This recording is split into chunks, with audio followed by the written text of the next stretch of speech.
আসসালামু আলাইকুম ভিউয়ার্স, আশা করি ভালো আছেন। আজকের ভিডিওতে আমরা দেখব করোনা ভাইরাসের টিকা নিতে আগে অনলাইনে নিবন্ধন করতে হবে। এই বিষয়ের খুঁটিনাটি বিস্তারিত নিয়ে আলোচনা করা হয়েছে ভিডিওতে। শুরু থেকে শেষ পর্যন্ত যদি মনোযোগ সহকারে দেখেন তাহলে এর বিস্তারিত জানতে পারবেন। তো চলুন কথা না বাড়ি শুরু করি। করোনা ভাইরাসের টিকা নিতে আগে অনলাইনে নিবন্ধন করতে হবে। এ সময় জাতীয় পরিচয়পত্র বা জন্ম নিবন্ধন সনদের তথ্য যাচাই করা হবে।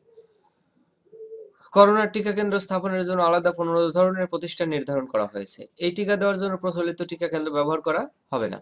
স্বাস্থ্য অধিদপ্তরের কোভিড-19 টিকা বিতরণ ও প্রস্তুতি কমিটি এমন পরিকল্পনা স্বাস্থ্য মন্ত্রণালয়ে জমা দিয়েছে। করোনা টিকা বিষয়ক জাতীয় পরিকল্পনা বলা হয়েছে, সরকার সব মানুষকে একসঙ্গে টিকা দিতে পারবে না। এজন্য টিকা গ্রহণকারীদের অগ্রগণ্যতার ক্রম বা অগ্রাধিকার তালিকা চূড়ান্ত হয়েছে জাতীয় পরিকল্পনায়। ওই তালিকায় নাম অন্তর্ভুক্তির তত্ত্বাবধান করবে জেলা বা সিটি কর্পোরেশন, পৌর, জেলা, উপজেলা কোভিড-19 কমিটি। সেই নাম ধরে নিবন্ধন করবে এ2আই কর্মসূচি। নিবন্ধনের সময় জাতীয় পরিচয়পত্র অথবা জন্ম নিবন্ধন সনদ বা পাসপোর্টের দরকার হবে।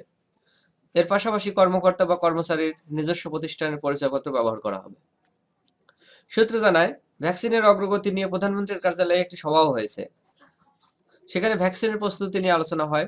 সামনে আরও কি করণীয় তা নিয়েও কথা হয়েছে বলে স্বাস্থ্য অধিদপ্তরের একজন কর্মকর্তা জানিয়েছেন। তবে নিবন্ধনের কাজ কবে নাগাদ শুরু হবে তা বলতে পারছেন না সংশ্লিষ্ট কর্মকর্তারা। কোভিড-19 টিকা বিতরণ ও প্রস্তুতি কমিটি সূত্র মতে, প্রথমত অনলাইনে কি পদ্ধতি বা প্রক্রিয়ায় নিবন্ধন হবে তা এখনো চূড়ান্ত হয়নি। একজন ব্যক্তির নিবন্ধনে বেশি সময় দরকার হতে পারে এমন পদ্ধতিতে যাবে না সরকার। দ্বিতীয়ত, মাঠ পর্যায়ে অগ্রাধিকারের তালিকা কে কিভাবে করবে তাও এখনো চূড়ান্ত হয়নি। এদিকে স্বাস্থ্য অধিদপ্তরের সম্প্রসারিত টিকাদান কর্মসূচির তথ্য মতে, সম্প্রসারিত টিকাদান কর্মসূচিতে টিকার জন্য কার্ড ব্যবহার করা হয়। সেই কার্ড মূলত শিশু এবং কিছু ক্ষেত্রে মায়েদের জন্য ব্যবহার করা হয়।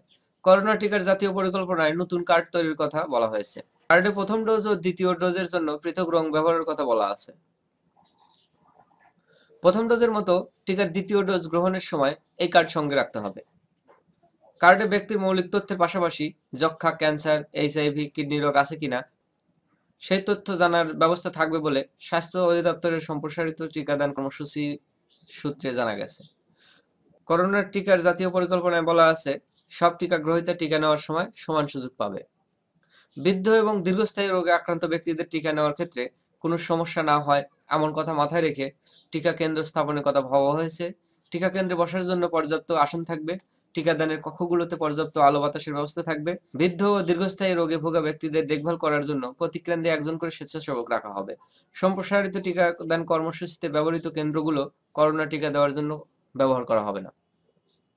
টিকা দেওয়া হবে উপজেলা স্বাস্থ্য কেন্দ্র, ইউনিয়ন পরিষদ কার্যালয়, জেলা সদর ও জেনারেল হাসপাতাল, সরকারি ও বেসরকারি মেডিকেল কলেজ ও বিশেষায়িত হাসপাতাল, সংক্রামক ব্যাধি হাসপাতাল, সিটি কর্পোরেশন হাসপাতাল, ওয়ার্ড কাউন্সিলর কার্যালয়, আরবান প্রাথমিক স্বাস্থ্য কেন্দ্র, সরকারি ডিসপেন্সারি, ১০ থেকে ২০ শয্যার সরকারি হাসপাতাল, মা ও শিশু হাসপাতাল, পুলিশ হাসপাতাল, বন্দর হাসপাতাল, সচিবালয়, ক্লিনিক ও জাতীয় সংসদ স্বাস্থ্য কেন্দ্র।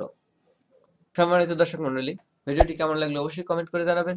ভালো লাগলে লাইক দেবেন আর চ্যানেলটি সাবস্ক্রাইব করতে ভুলবেন না। সাবস্ক্রাইব করে বেল আইকনটিতে অলে ক্লিক করে রাখবেন পরবর্তী সকল আপডেট পাওয়ার জন্য। ধন্যবাদ সঙ্গে থাকার জন্য।